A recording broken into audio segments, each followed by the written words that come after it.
براءة من الله ورسوله إلى الذين عاهدتم من المشركين فسيحوا في الأرض 4 أشهر واعلموا أنكم غير معجز الله وأن الله مخزي الكافرين. وأذان من الله ورسوله إلى الناس يوم الحج الأكبر أن الله بريء من المشركين ورسوله فإن تبتم فهو خير لكم وإن توليتم فاعلموا أنكم غير معجز الله وبشر الذين كفروا بعذاب أليم. إلا الذين عاهدتم من المشركين ثم لم ينقصوكم شيئا ولم يظاهروا عليكم أحدا فأتموا إليهم عهدهم إلى مدتهم إن الله يحب المتقين. فإذا انسلخ الأشهر الحرم فاقتلوا المشركين حيث وجدتموهم وخذوهم واحصروهم واقعدوا لهم كل مرصد. فإن تابوا وأقاموا الصلاة وآتوا الزكاة فخلوا سبيلهم إن الله غفور رحيم. وإن أحد من المشركين استجارك فأجره حتى يسمع كلام الله ثم أبلغه مأمنه ذلك بأنهم قوم لا يعلمون. كيف يكون للمشركين عهد عند الله وعند رسوله إلا الذين عاهدتم عند المسجد الحرام فما استقاموا لكم فاستقيموا لهم إن الله يحب المتقين. كيف وإن يظهروا عليكم لا يرقبوا فيكم إلا ولا ذمة يرضونكم بأفواههم وتأبى قلوبهم وأكثرهم فاسقون. اشتروا بآيات الله ثمنا قليلا فصدوا عن سبيله إنهم ساء ما كانوا يعملون. لا يرقبون في مؤمن إلا ولا ذمة وأولئك هم المعتدون. فإن تابوا وأقاموا الصلاة وآتوا الزكاة فإخوانكم في الدين ونفصل الآيات لقوم يعلمون. وإن نكثوا أيمانهم من بعد عهدهم وطعنوا في دينكم فقاتلوا أئمة الكفر إنهم لا أيمان لهم لعلهم ينتهون. ألا تقاتلون قوما نكثوا أيمانهم وهموا بإخراج الرسول وهم بدؤوكم أول مرة أتخشونهم فالله أحق أن تخشوه إن كنتم مؤمنين. قاتلوهم يعذبهم الله بأيديكم ويخزهم وينصركم عليهم ويشفي صدور قوم مؤمنين ويذهب غيظ قلوبهم ويتوب الله على من يشاء والله عليم حكيم. أم حسبتم أن تتركوا ولما يعلم الله الذين جاهدوا منكم ولم يتخذوا من دون الله ولا رسوله ولا المؤمنين وليجة والله خبير بما تعملون. ما كان للمشركين أن يعمروا مساجد الله شاهدين على أنفسهم بالكفر أولئك حبطت أعمالهم وفي النار هم خالدون. إنما يعمر مساجد الله من آمن بالله واليوم الآخر وأقام الصلاة وآتى الزكاة ولم يخش إلا الله فعسى أولئك أن يكونوا من المهتدين. أجعلتم سقاية الحاج وعمارة المسجد الحرام كمن آمن بالله واليوم الآخر وجاهد في سبيل الله لا يستوون عند الله والله لا يهدي القوم الظالمين. الذين آمنوا وهاجروا وجاهدوا في سبيل الله بأموالهم وأنفسهم أعظم درجة عند الله وأولئك هم الفائزون. يبشرهم ربهم برحمة منه ورضوان وجنات لهم فيها نعيم مقيم خالدين فيها أبدا إن الله عنده أجر عظيم. يا أيها الذين آمنوا لا تتخذوا آباءكم وإخوانكم أولياء إن استحبوا الكفر على الإيمان ومن يتولهم منكم فأولئك هم الظالمون. قل إن كان آباؤكم وأبناؤكم وإخوانكم وأزواجكم وعشيرتكم وأموال اقترفتموها وتجارة تخشون كسادها ومساكن ترضونها أحب إليكم من الله ورسوله وجهاد في سبيله فتربصوا حتى يأتي الله بأمره والله لا يهدي القوم الفاسقين. لقد نصركم الله في مواطن كثيرة ويوم حنين إذ أعجبتكم كثرتكم فلم تغن عنكم شيئا وضاقت عليكم الأرض بما رحبت ثم وليتم مدبرين. ثم أنزل الله سكينته على رسوله وعلى المؤمنين وأنزل جنودا لم تروها وعذب الذين كفروا وذلك جزاء الكافرين. ثم يتوب الله من بعد ذلك على من يشاء والله غفور رحيم. يا أيها الذين آمنوا إنما المشركون نجس فلا يقربوا المسجد الحرام بعد عامهم هذا وإن خفتم عيلة فسوف يغنيكم الله من فضله إن شاء إن الله عليم حكيم. قاتلوا الذين لا يؤمنون بالله ولا باليوم الآخر ولا يحرمون ما حرم الله ورسوله ولا يدينون دين الحق من الذين أوتوا الكتاب حتى يعطوا الجزية عن يد وهم صاغرون. وقالت اليهود عزير ابن الله وقالت النصارى المسيح ابن الله ذلك قولهم بأفواههم يضاهئون قول الذين كفروا من قبل قاتلهم الله أنى يؤفكون.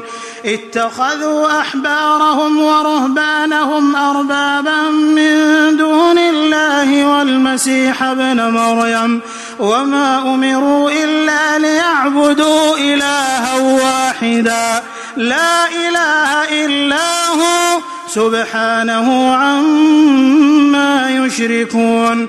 يريدون أن يطفئوا نور الله بأفواههم ويأبى الله إلا أن يتم نوره ولو كره الكافرون.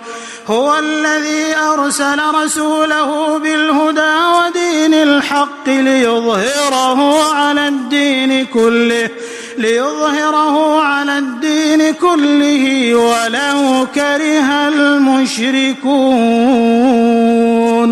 يا أيها الذين آمنوا إن كثيرا من الأحبار والرهبان ليأكلون أموال الناس بالباطل ويصدون عن سبيل الله، والذين يكنزون الذهب والفضة ولا ينفقونها في سبيل الله فبشرهم بعذاب أليم يوم يحمى عليها في نار جهنم فتكوى بها جباههم وجنوبهم وظهورهم هذا ما كنزتم لأنفسكم فذوقوا ما كنتم تكنزون.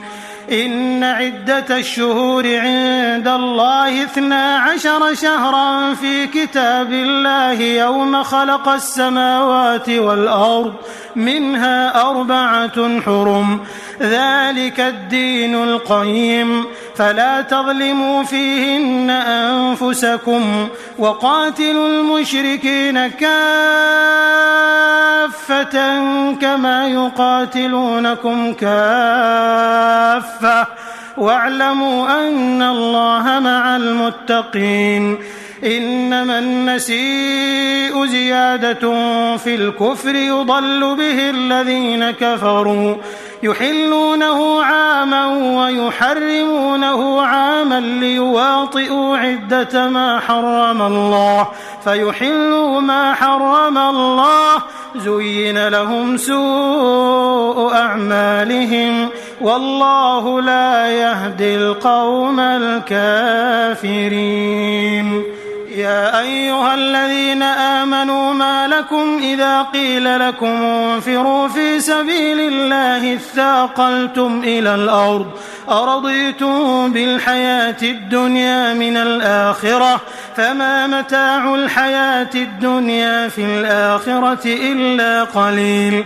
إلا تنفروا يعذبكم عذابا أليما ويستبدل قوما غيركم ولا تضروه شيئا والله على كل شيء قدير.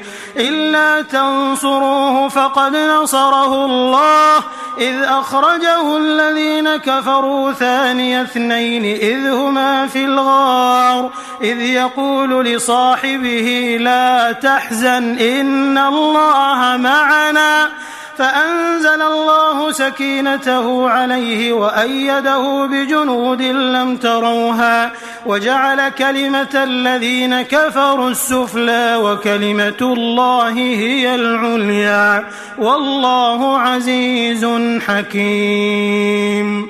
انفروا خفافا وثقالا وجاهدوا بأموالكم وأنفسكم في سبيل الله ذلكم خير لكم إن كنتم تعلمون. لو كان عرضا قريبا وسفرا قاصدا لاتبعوك ولكن بعدت عليهم الشقة وسيحلفون بالله لو استطعنا لخرجنا معكم يهلكون أنفسهم والله يعلم إنهم لكاذبون. عفى الله عنك لم أذنت لهم حتى يتبين لك الذين صدقوا وتعلم الكاذبين. لا يستأذنك الذين يؤمنون بالله واليوم الآخر أن يجاهدوا بأموالهم وأنفسهم والله عليم بالمتقين. إنما يستأذنك الذين لا يؤمنون بالله واليوم الآخر وارتابت قلوبهم فهم في ريبهم يترددون. ولو أرادوا الخروج لأعدوا له عدة ولكن كره الله بعاثهم فثبطهم وقيل اقعدوا مع القاعدين. لو خرجوا فيكم ما زادوكم إلا خبالا ولأوضعوا خلالكم يبغونكم الفتنة وفيكم سماعون لهم والله عليم بالظالمين. لقد ابتغوا الفتنة من قبل وقلبوا لك الأمور حتى جاء الحق وظهر أمر الله وهم كارهون. ومنهم من يقول ائذن لي ولا تفتني ألا في الفتنة سقطوا وإن جهنم لمحيطة بالكافرين. إن تصبك حسنة تسؤهم وإن تصبك مصيبة يقولوا قد أخذنا أمرنا من قبل ويتولوا وهم فرحون. قل لن يصيبنا إلا ما كتب الله لنا هو مولانا وعلى الله فليتوكل المؤمنون. قل هل تربصون بنا إلا إحدى الحسنيين ونحن نتربص بكم أن يصيبكم الله بعذاب من عنده أو بأيدينا فتربصوا إنا معكم متربصون. قل أنفقوا طوعا أو كرها لن يتقبل منكم إنكم كنتم قوما فاسقين. وما منعهم أن تقبل منهم نفقاتهم إلا أنهم كفروا بالله وبرسوله ولا يأتون الصلاة إلا وهم كسالى ولا ينفقون إلا وهم كارهون. فلا تعجبك أموالهم ولا أولادهم إنما يريد الله ليعذبهم بها في الحياة الدنيا وتزهق أنفسهم وهم كافرون. ويحلفون بالله إنهم لمنكم وما هم منكم ولكنهم قوم يفرقون. لو يجدون ملجأ أو مغارات أو مدخلا لولوا إليه وهم يجمحون. ومنهم من يلمزك في الصدقات فإن أعطوا منها رضوا وإن لم يعطوا منها إذا هم يسخطون. ولو أنهم رضوا ما آتاهم الله ورسوله وقالوا حسبنا الله سيؤتينا الله من فضله ورسوله إنا إلى الله راغبون. إنما الصدقات للفقراء والمساكين والعاملين عليها والمؤلفة قلوبهم وفي الرقاب والغارمين وفي سبيل الله وابن السبيل فريضة من الله والله عليم حكيم. ومنهم الذين يؤذون النبي ويقولون هو أذن قل أذن خير لكم يؤمن بالله ويؤمن للمؤمنين ورحمة للذين آمنوا منكم والذين يؤذون رسول الله لهم عذاب أليم. يحلفون بالله لكم ليرضوكم والله ورسوله أحق أن يرضوه إن كانوا مؤمنين. ألم يعلموا أنه من يحادد الله ورسوله فأن له نار جهنم خالدا فيها ذلك الخزي العظيم. يحذر المنافقون أن تنزل عليهم سورة تنبئهم بما في قلوبهم قل استهزئوا إن الله مخرج ما تحذرون. ولئن سألتهم ليقولن إنما كنا نخوض ونلعب قل أبالله وآياته ورسوله كنتم تستهزئون لا تعتذروا قد كفرتم بعد إيمانكم إن نعف عن طائفة منكم نعذب طائفة بأنهم كانوا مجرمين. المنافقون والمنافقات بعضهم من بعض يأمرون بالمنكر وينهون عن المعروف ويقبضون أيديهم نسوا الله فنسيهم إن المنافقين هم الفاسقون. وعد الله المنافقين والمنافقات والكفار نار جهنم خالدين فيها هي حسبهم ولعنهم الله ولهم عذاب مقيم كالذين من قبلكم كانوا أشد منكم قوة وأكثر أموالا وأولادا فاستمتعوا بخلاقهم فاستمتعتم بخلاقكم كما استمتع الذين من قبلكم بخلاقهم وخضتم كالذي خاضوا أولئك حبطت أعمالهم في الدنيا والآخرة وأولئك هم الخاسرون ألم يأتهم نبأ الذين من قبلهم قوم نوح وعاد وثمود وقوم إبراهيم وأصحاب مدين والمؤتفكات أتتهم رسلهم بالبينات فما كان الله ليظلمهم ولكن كانوا أنفسهم يظلمون والمؤمنون والمؤمنات بعضهم أولياء بعض يأمرون بالمعروف وينهون عن المنكر ويقيمون الصلاة ويؤتون الزكاة ويطيعون الله ورسوله أولئك سيرحمهم الله إن الله عزيز حكيم وعد الله المؤمنين والمؤمنات جنات تجري من تحتها الأنهار خالدين فيها ومساكن طيبة في جنات عدن ورضوان من الله أكبر ذلك هو الفوز العظيم يا أيها النبي جاهد الكفار والمنافقين واغلظ عليهم ومأواهم جهنم وبئس المصير يحلفون بالله ما قالوا ولقد قالوا كلمة الكفر وكفروا بعد إسلامهم وهموا بما لم ينالوا وما نقموا إلا أن أغناهم الله ورسوله من فضله فإن يتوبوا يك خيرا لهم وإن يتولوا يعذبهم الله عذابا أليما في الدنيا والآخرة وما لهم في الأرض من ولي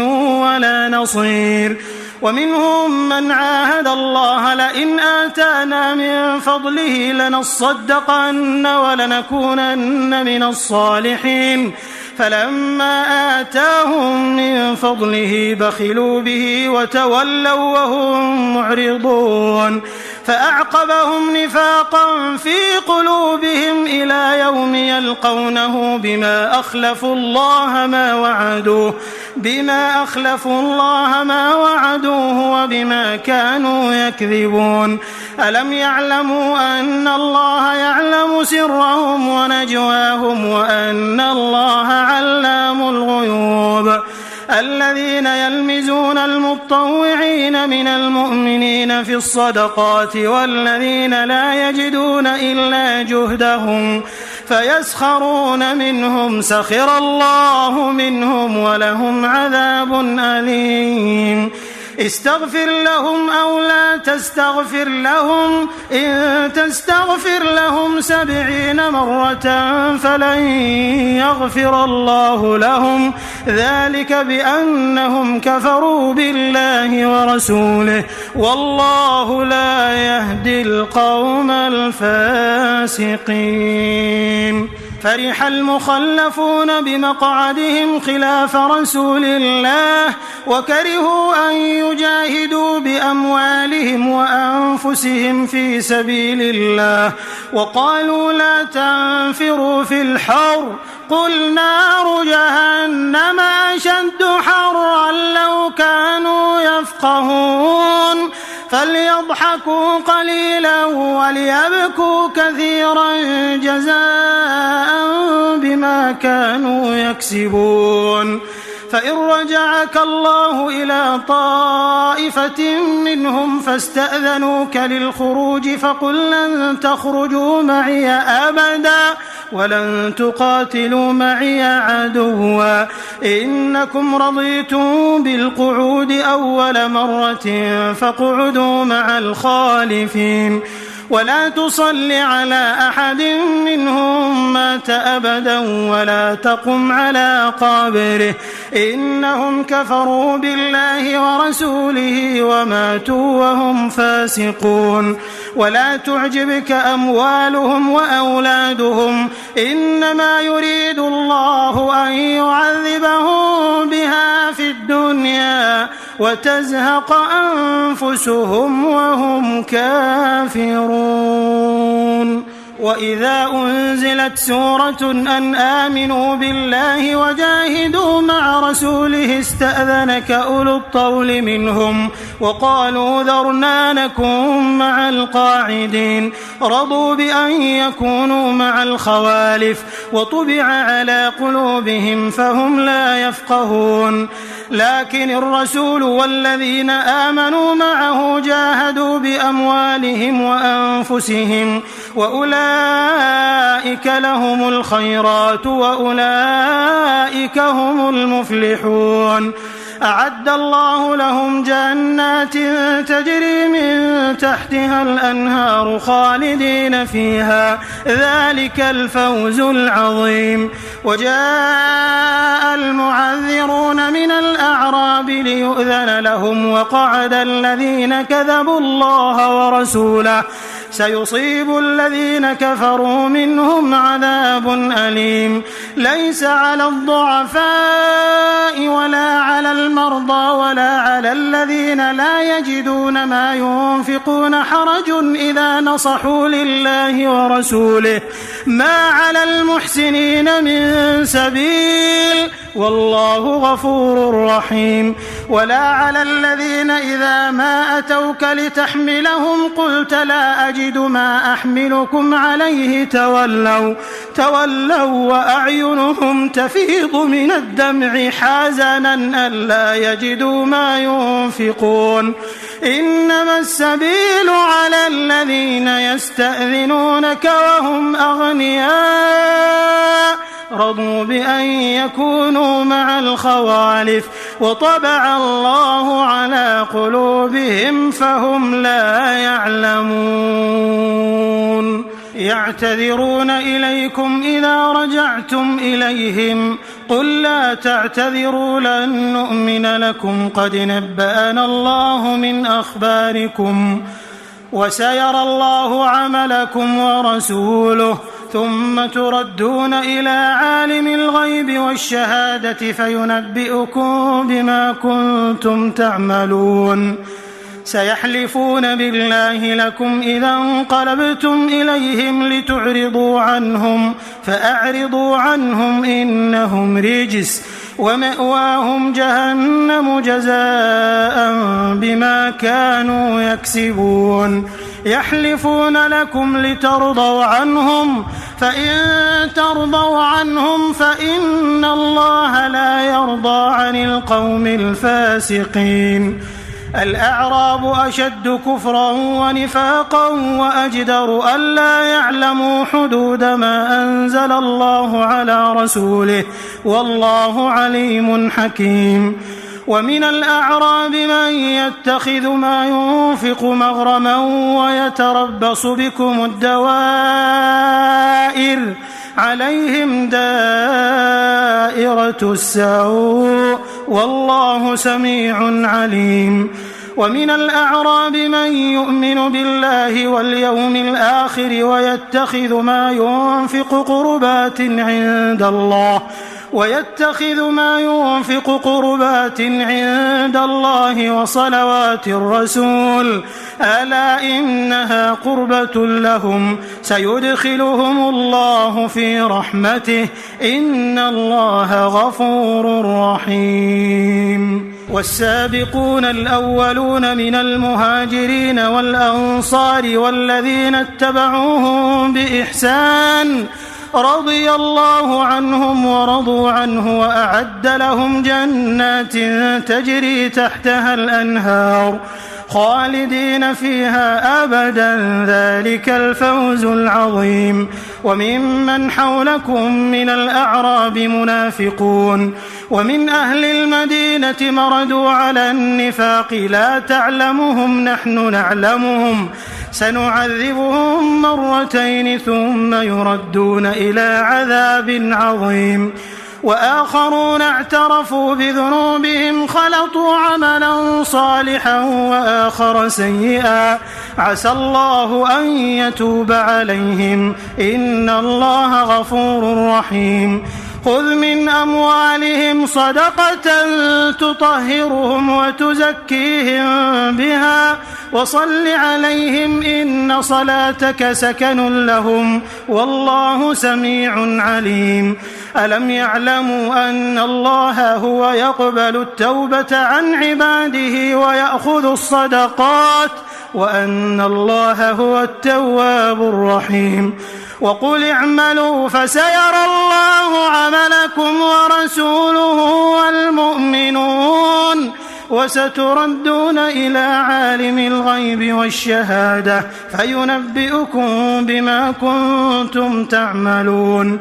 وآخرون مرجون لأمر الله إما يعذبهم وإما يتوب عليهم والله عليم حكيم. والذين اتخذوا مسجدا ضرارا وكفرا وتفريقا بين المؤمنين وإرصادا لمن حارب الله ورسوله من قبل وليحلفن إن أردنا إلا الحسنى والله يشهد إنهم لكاذبون.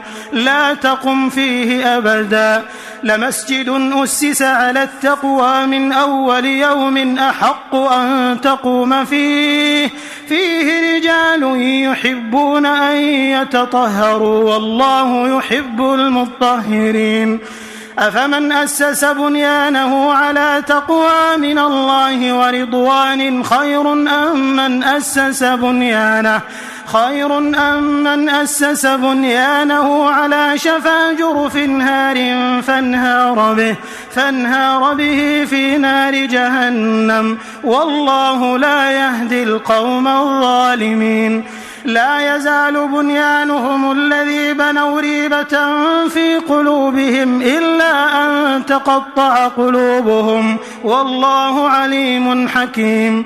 إن الله اشترى من المؤمنين أنفسهم وأموالهم بأن لهم الجنة يقاتلون في سبيل الله فيقتلون ويقتلون وعدا عليه حقا في التوراة والإنجيل والقرآن ومن أوفى بعهده من الله فاستبشروا ببيعكم الذي بايعتم به وذلك هو الفوز العظيم.